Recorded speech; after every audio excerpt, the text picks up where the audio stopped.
నా మాట చొప్పున బ్రతకడానికి సాధన చేయాలి నువ్వు. కానీ మనమే సాధన చేసాం తెలుసా? దేవుని మాటలను అధిగమించి బతకటం సాధన చేశాం. మనం నేర్చుకున్న గొప్ప పనితనం అది. దేవుడు ఏవేవైతే చెప్తున్నాడో మనకు నచ్చినంత వరకు ఆ మాటల్లో మనం ఫాలో అవుతూ, దేవుని మాటల్ని ఫాలో అవుతూ మనకు నచ్చినంత వరకు, మనకి అభ్యంతరం అనిపించిన దగ్గర దేవుని మాటల్ని దాటవేసి వెళ్తా ఉన్నాం. మళ్ళీ దాటేసి వెళ్ళి ఊరుకుంటున్నామా?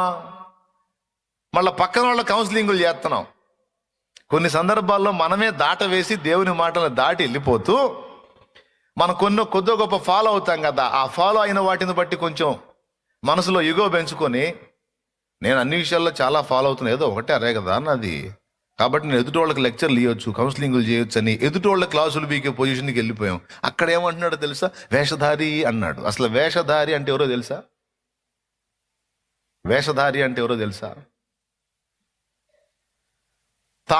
తన కంటిలో దూలమును కలిగి ఉండి ఎదుటివాడి కంటిలో నలుసును వెతకడానికి ప్రయత్నించువాడు వేషధారి అన్నాడు.